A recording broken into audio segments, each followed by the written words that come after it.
Good morning, it's Miss Williams here.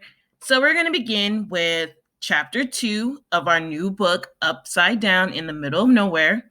We're going to start by looking at questions that we will be going over today. So, at this time, I would definitely pause and write down these questions or annotate these questions somewhere close by.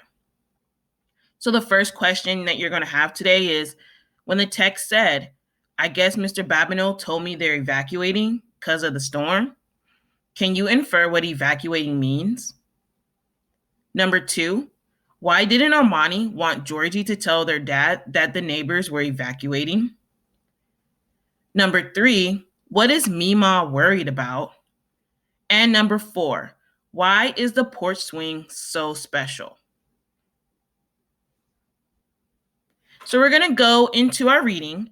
Please make sure that you are following along, as that is one of the expectations. Pause whenever needed.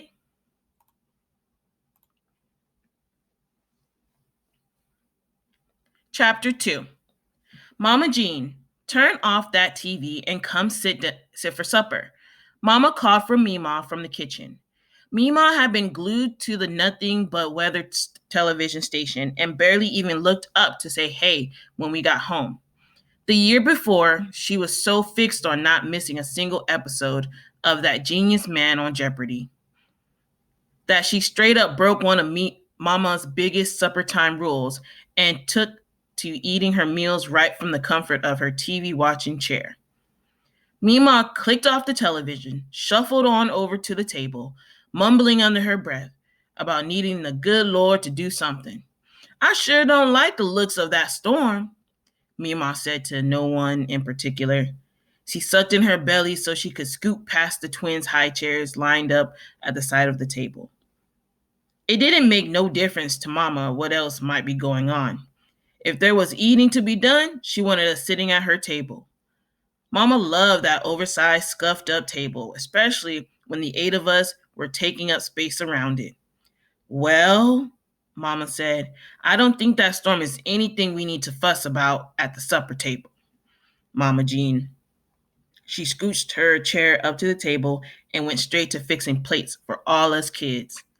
Baked macaroni and cheese, pan-fried pork chops, collard greens, Meemaw sugars topped cornbread, and a big old pitcher of iced down sweet tea.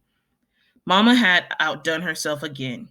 We were all sitting around the big table Daddy had made out of an old high school gym floor, eating and talking like always, with the high chairs pushed up to the table and the rest of us gathered around in the mismatched chairs. It was all shoulders and elbows. There wasn't even enough room for the night crawler to shimmy through. I was fixing to tear into my second pork chop when I remembered an interesting fact I learned at school. Daddy, did you know what my teacher told us today? Armani, don't talk with your mouth full, Mama said without even looking up. She kept right on cutting meat and tossing it onto the table in front of Kyla and Keelan. They didn't use the high chairs trays anymore, not since springtime when they made 3. What'd your teacher tell you? Daddy asked. I swallowed and sat up like a little straighter in my chair. Well, she said that yesterday, somewhere in Idaho, a cow gave birth to a chicken. Georgie, my older, not smarter brother, spit a wad of half-chewed chop across the table. He put his fist up to his mouth and started cracking up. He threw himself back to his chair so hard he just about fell over backward. Oh my God, you're so stupid, Armani. The boy was laughing out of control. Tears were streaming down his ugly face. I ain't stupid, I yelled. You're stupid. Heat filled my cheeks. My heart throbbed. I slumped into my chair, wishing I was only a child so I didn't have to be in the same room with the thick-headed people like Georgie.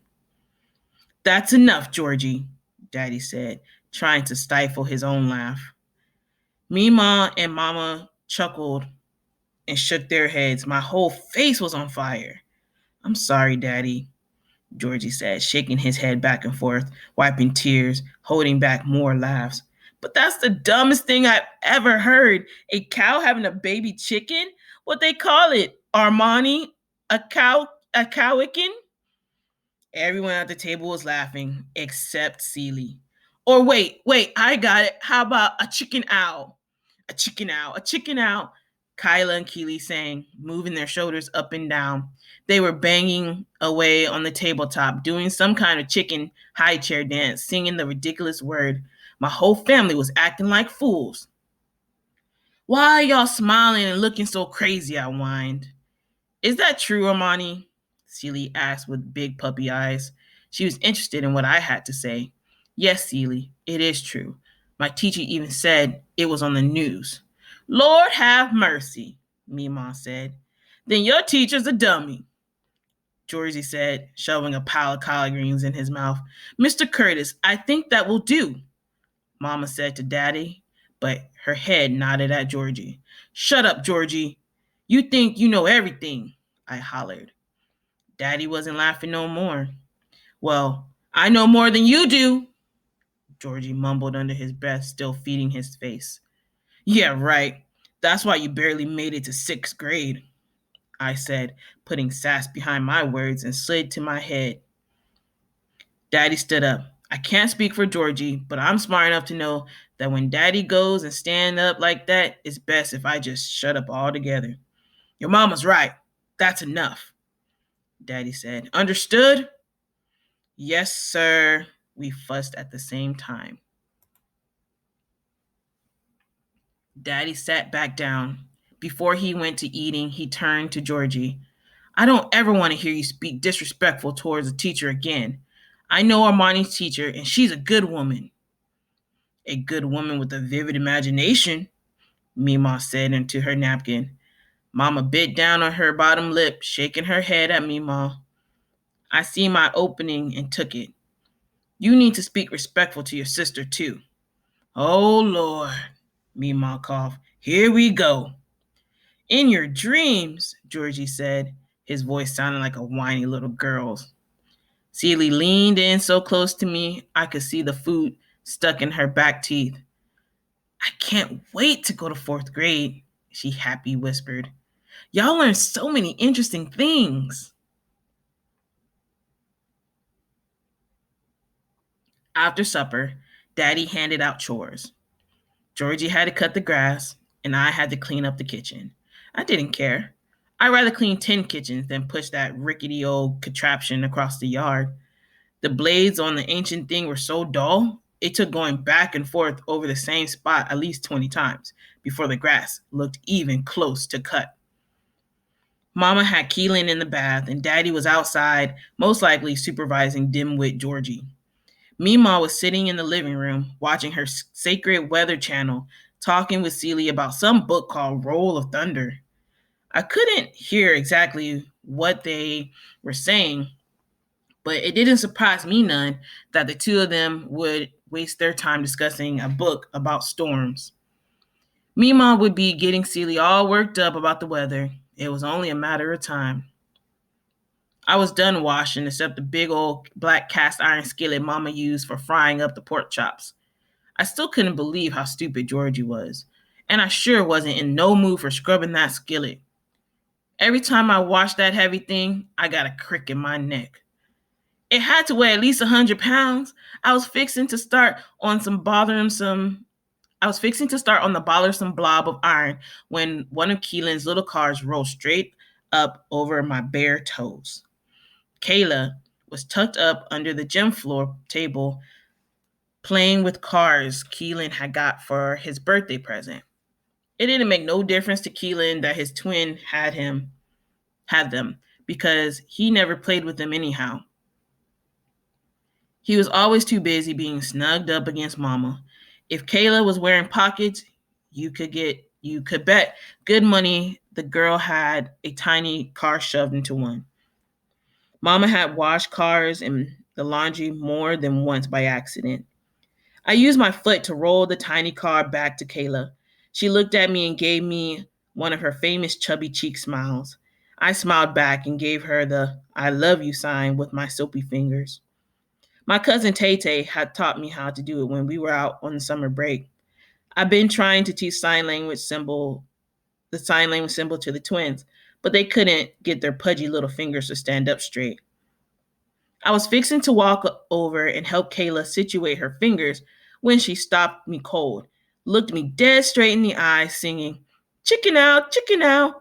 She scooped up the itty bitty cards and took off running, scared like a fat little bunny.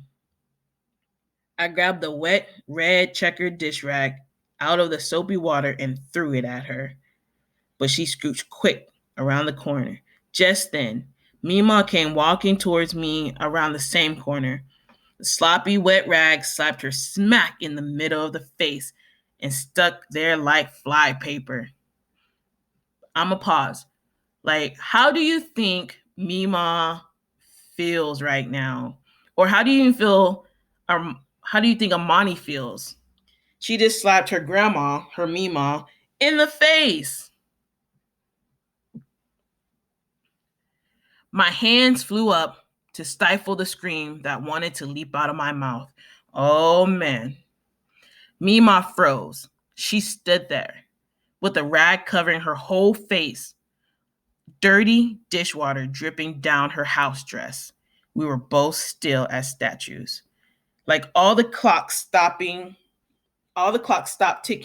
and the earth stopped spinning. Mima, oh my gosh, I'm so sorry. Slow as a slug, Mima took hold of the bottom edge of the rag. The wet cloth inched down her forehead slower than cane syrup. The first thing I seen was her eyes. They just stared at me. My heart pounded harder. I was fixing to get a whipping for sure. Then, real slow like, I seen her nose pop out. You can't tell nothing about how a person feels by looking at their nose.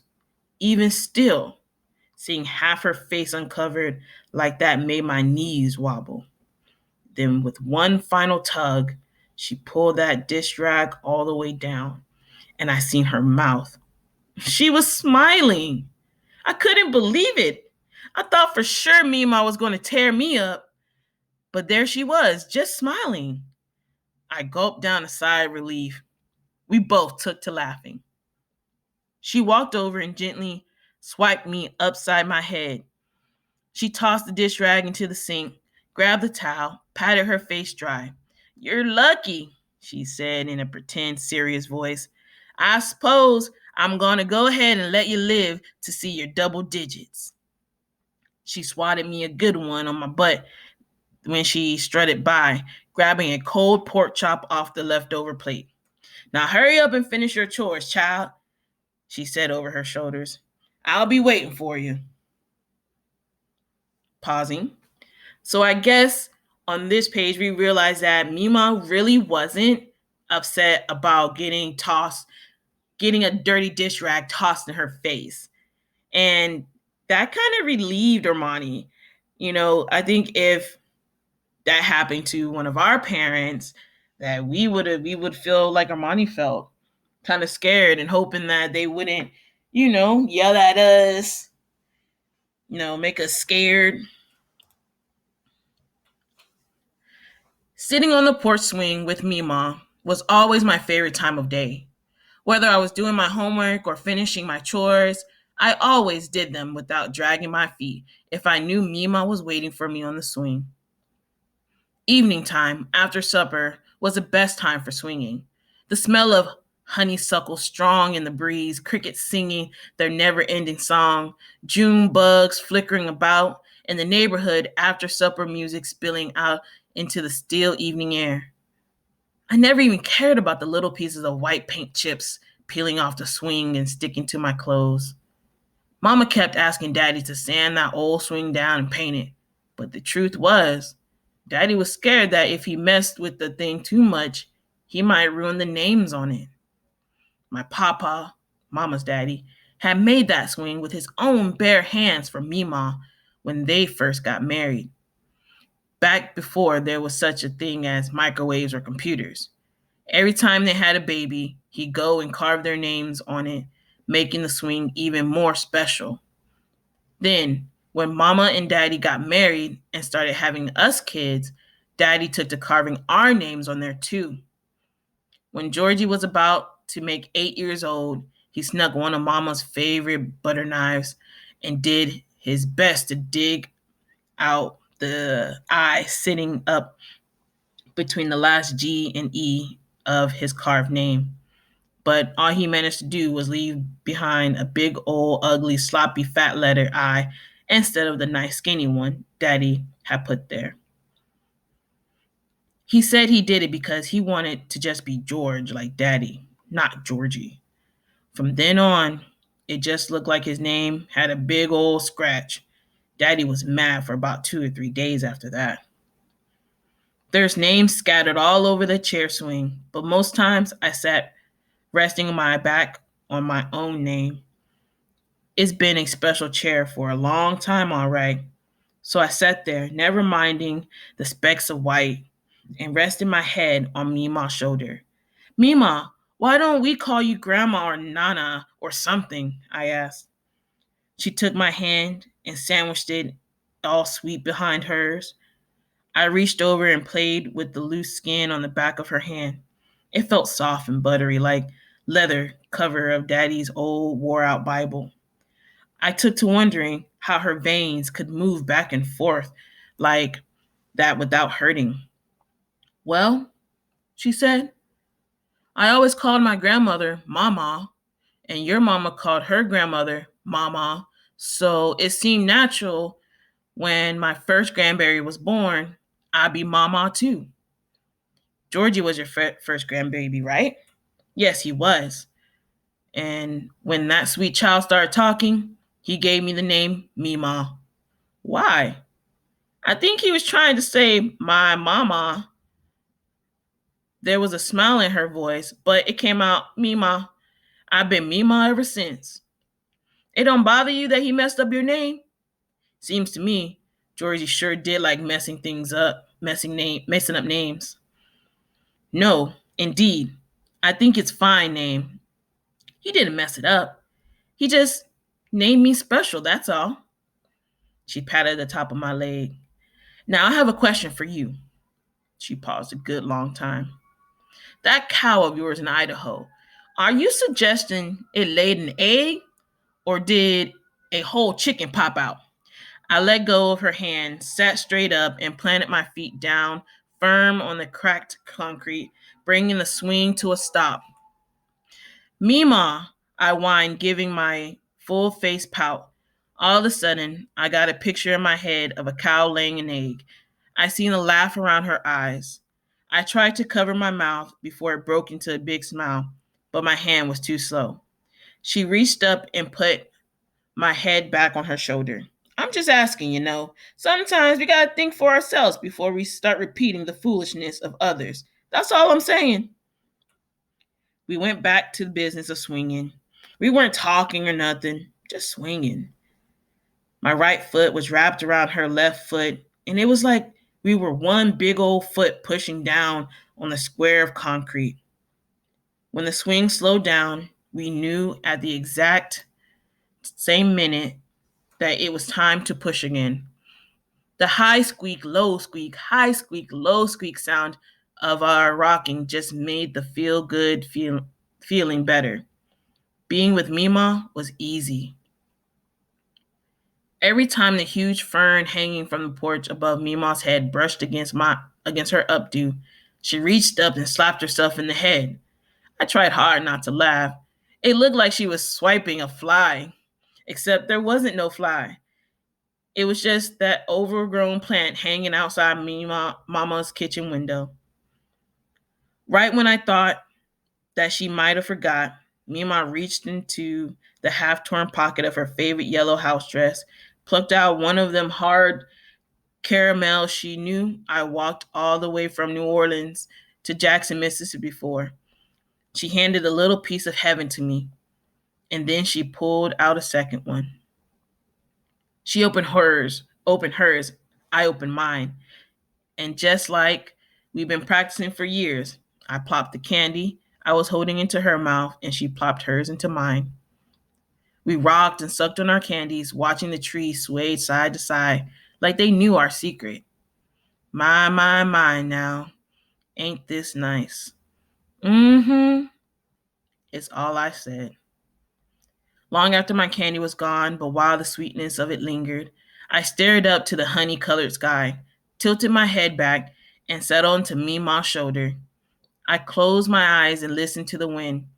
It was stronger and thicker than usual, moving from here to there, blending in just so with the sound of Mima softly humming a hymn from church last Sunday. The porch swing added rhythm with its high squeak, low squeak. The screen door smacked open. Mima, they're coming on the TV after the commercial break with an update about that storm. Celie rudely interrupted. So I pause here. On this page, we were able to understand the relationship that Armani and Mima have. I want you to think about what evidence can you find that builds or helps you understand their relationship.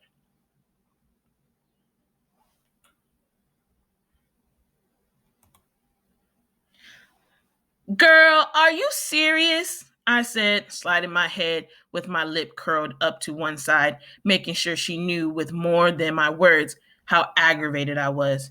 Can't you see we're busy? But just as quick as a swat, Mima scooched herself to the edge of our swing, bearing most of her weight down on my thigh. She oomphed herself up and out the chair. Her sweet caramel breath floated down and settled in my deserted lap, leaving me to swing half crooked by myself. She tapped the loose arm of the chair without even so much as looking back at me. Hold the door, Celie, baby. I'm coming. The plump purple mudisons hanging from the vine called my name. The grapevine was another one of Mama's babies. It spread from one end of the chain-like fence clear to the other end where Daddy kept his homemade charcoal grill. I lifted a few of the top vines because the fat, dark grapes are almost always hiding up underneath. Everybody knows the darkest ones are the juiciest and the sweetest. I found what I was looking for and plopped my yummy grape in my mouth. I about choked on the dang thing when Georgie tapped me on my shoulder. Hey, what you doing? I rolled my eyes and ate another grape. Making a pie. Of course I wasn't, but the stupid question deserved a stupid answer. I spit the seed over my brother's shoulder. Georgie plopped his own grape from top vine into his mouth. He wiped Mudison drool on his shoulder and said, the Babineaus are out front loading their cars with suitcases. The Babineaus were our neighbors. I plucked another grape from Mama's vine. Why? Are they taking a trip or something? I guess. Mr. Babineau told me they're evacuating because of the storm. He picked another grape.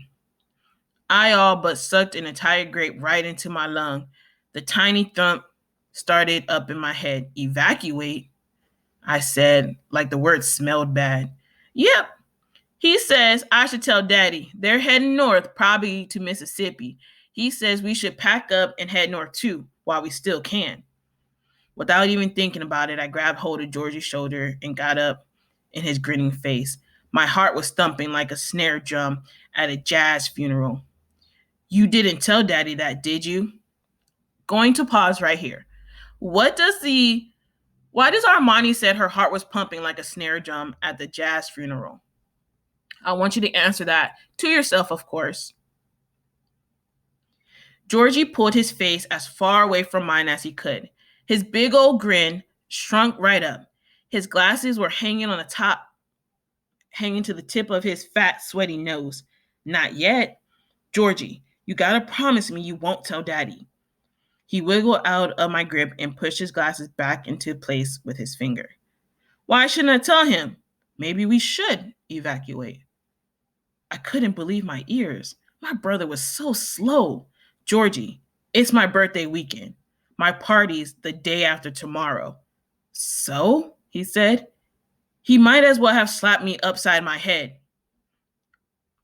I feel that Armani's being really selfish right now. If they have to evacuate, they should evacuate. How can she worry about her birthday at a time like this? So, I did the best head slide I've ever done in my whole life. He plucked a half grape off the vine and started walking for the back door. I scooted in front of him, forcing him to stop. He rolled his eyes and folded his arms up across his chest. I took a deep breath and forced a smile that most likely showed too many teeth. Please don't tell Daddy, please. Just don't say nothing till after my party Sunday, please, Georgie. His eyes softened. He opened his mouth to say something, but the screen door squeaked. There you are. Your mama's looking for the two of you.